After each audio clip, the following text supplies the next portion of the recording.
Assalamualaikum warahmatullahi wabarakatuh. Kami dari kelompok 5, kelas D, semester 2, jurusan Ekonomi Syariah, ingin mempresentasikan hasil kerja kelompok kami yang berjudul Teori Nilai Guna dari Tingkah Laku Konsumen.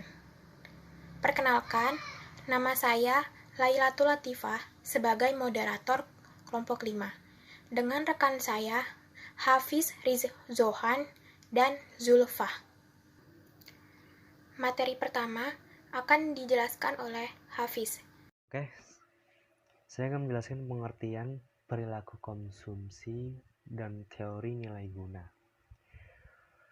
Teori tingkah laku konsumen dapat dibedakan dalam dua macam pendekatan. Yang pertama itu ada nilai guna, utility, atau disebut dengan nilai guna kardinal, dan pendekatan nilai guna ordinal. Pendekatan nilai guna kardinal dianggap manfaat atau kenikmatan yang diperoleh seorang konsumen dapat dinyatakan secara kualitatif. Namun dalam pendekatan nilai guna ordinal, manfaat atau kenikmatannya yang diperoleh masyarakat dari mengkonsumsi barang-barang tidak dikualifikasi dulu. Hipotesis utama teori nilai guna. Hipotesis utama teori nilai guna lebih dikenal sebagai hukum nilai guna marginal yang semakin menurun. Menyatakan bahwa tambahan nilai guna yang diperoleh seseorang dari mengkonsumsi suatu barang akan menjadi semakin sedikit apabila orang tersebut terus-menerus menambah konsumsi ke atas barang tersebut. Yang ketiga, memaksimalisasi nilai guna. Pasti setiap orang berusaha untuk memaksimalkan kekuasaan dari konsumsi barang. Di sini ada faktor-faktor yang dapat berubah permintaan suatu barang. Satu nih, yaitu cara memaksimumkan nilai guna. Kerumitan yang ditimbulkan untuk menentukan susunan atau komposisi dari jumlah barang yang akan menunjukkan nilai guna yang maksimum bersumber dari perbedaan harga-harga berbagai barang. Yang kedua, ada syarat permaksimuman nilai guna.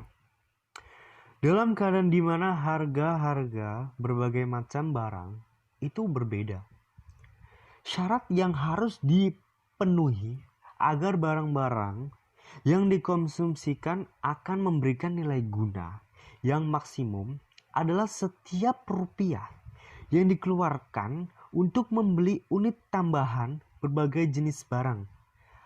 Pasti ini akan memberikan nilai guna marginal yang sama besarnya. Sini saya akan menerangkan tentang hubungan teori nilai guna dengan teori permintaan.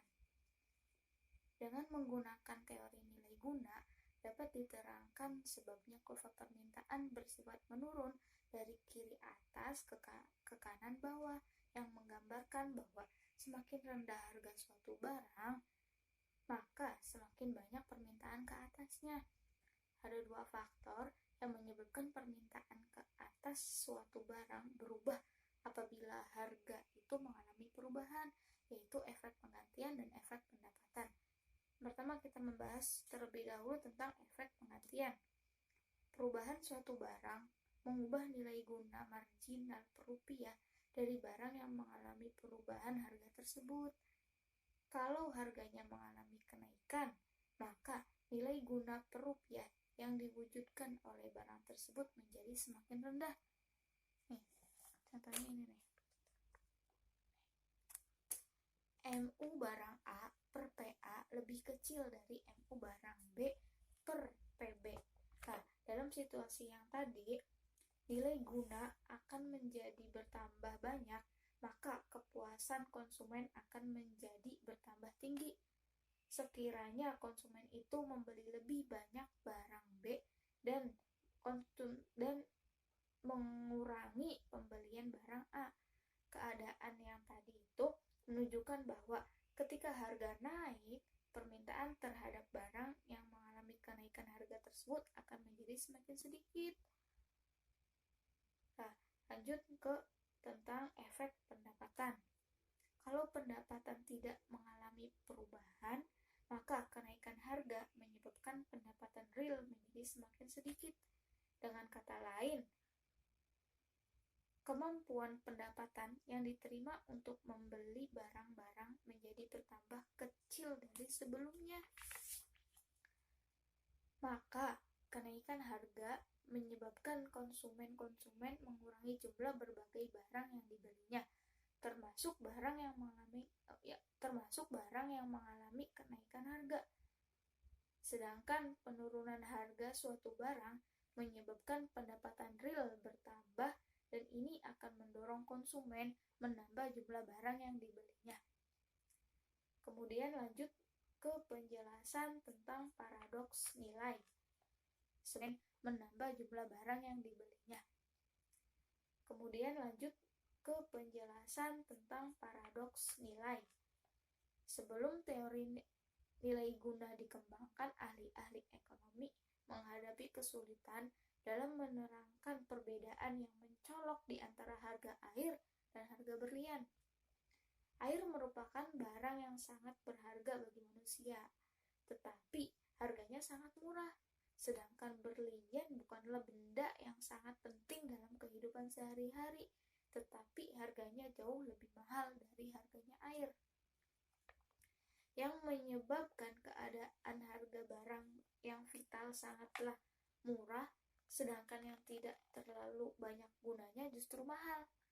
Terdapat alasan yang dapat digunakan untuk menerangkan keadaan yang tadi, yaitu alasan yang sudah lama disadari oleh ahli-ahli ekonomi, yaitu perbedaan dalam biaya produksinya. Air adalah benda yang mudah didapat di berbagai tempat, jadi untuk memperolehnya tidak diperlukan biaya yang besar, sedangkan berlian masih termasuk barang yang sangat sukar untuk diperoleh, dan biaya untuk memproduksinya juga sangat tinggi. Tetapi alasan yang tadi bahwa barangnya sangat langka dan biaya produksinya mahal merupakan jawaban yang belum memuaskan untuk menerangkan perbedaan harga yang sangat mencolok antara air dan berlian. Sedangkan teori nilai guna memberikan penjelasan yang lebih tepat mengenai sebabnya terdapat perbedaan yang sangat nyata antara air dan berlian. Perbedaan tersebut disebabkan oleh nilai guna marginal yang sangat berbeda. Jadi, nilai guna marginal lah yang menentukan apakah suatu barang itu mempunyai harga yang tinggi atau harga yang rendah. Selanjutnya, saya akan menjelaskan surplus konsumen. Teori nilai guna dapat pula menerangkan tentang wujudnya kelebihan kepuasan yang dinikmati oleh para konsumen. Kelebihan kepuasan ini dalam analisis ekonomi dikenal sebagai surplus konsumen. Surplus konsumen pada hakikatnya berarti perbedaan di antara kepuasan yang diperoleh seseorang di dalam mengkonsumsi sejumlah barang dengan pembayaran yang harus dibuat untuk memperoleh barang tersebut. Kepuasan yang diperoleh selalu lebih besar daripada pembayaran yang dibuat.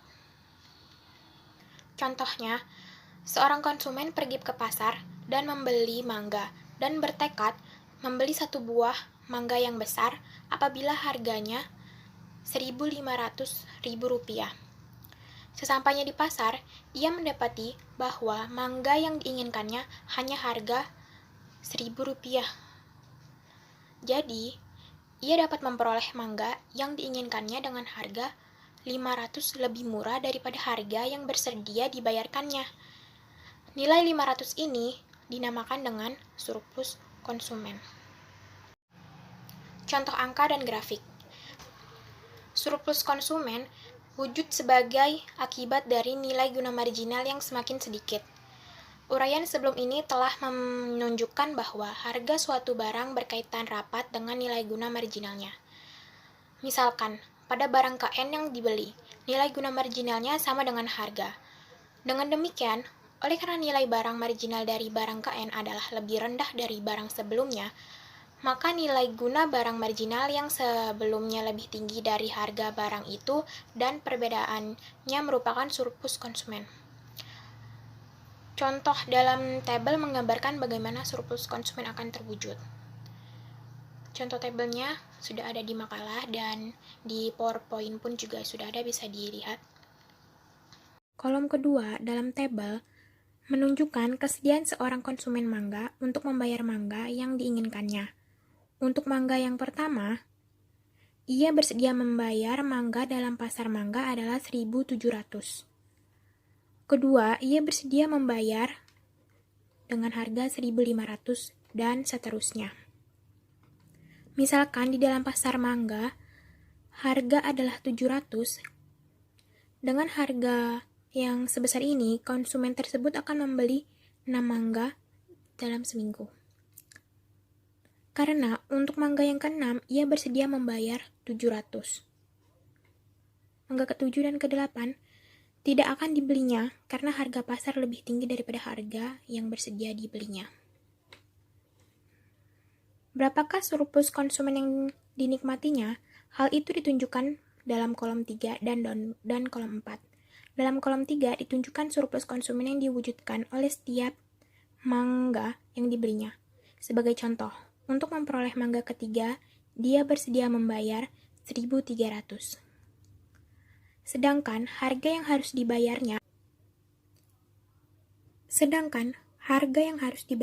adalah 700 rupiah. Maka apabila mangga yang ketiga dibeli, untuk konsumen ini ia akan memperoleh surplus konsumen sebesar 600 rupiah. Karena untuk mangga pertama hingga yang kelima, harga yang bersedia dibayarnya adalah lebih tinggi dari harga pasar. Maka konsumen mangga itu akan memperoleh surplus konsumen yang lebih besar apabila konsumsi mangganya dinaikkan sehingga mencapai 5 buah seminggu. Dia akan menghentikan membeli mangga apabila konsumsi mangganya adalah 6 mangga seminggu. Karena untuk mangga yang ke-6 ini, pembeli mangga tersebut tidak memperoleh surplus konsumen lagi. Jadi, seluruh surplus konsumen yang dinikmati dari membeli mangga tersebut ditunjukkan dalam kolom 4, yaitu sebanyak 3.000 rupiah. Selanjutnya, yaitu grafik surplus konsumen. Bisa dilihat di PowerPoint. Surplus konsumen dapat juga digambarkan secara grafik, yaitu seperti yang ditunjukkan dalam gambar berikut ini. Grafik pertama memberikan suatu gambaran umum tentang menentukan surplus konsumen secara grafik. Sumbu tegak menggambarkan tingkat harga, sedangkan sumbu datar menggambarkan jumlah barang yang dikonsumsi. Nilai guna total yang diperoleh dari mengkonsumsi Q buah mangga digambarkan oleh AOQ-B. Untuk memperoleh mangga tersebut, si pembeli harus membayar OQ-BP. Maka, segitiga APB menggambarkan surplus konsumen yang dinikmati oleh pembeli mangga tersebut. Pada grafik kedua, menggambarkan surplus konsumen seperti yang diuraikan dalam contoh angka sebelumnya, yang diringkaskan dalam tabel. DD adalah kurva permintaan yang digambarkan berdasarkan data dalam kolom 2. Dari tabel, harga adalah 700 rupiah untuk membeli mangga.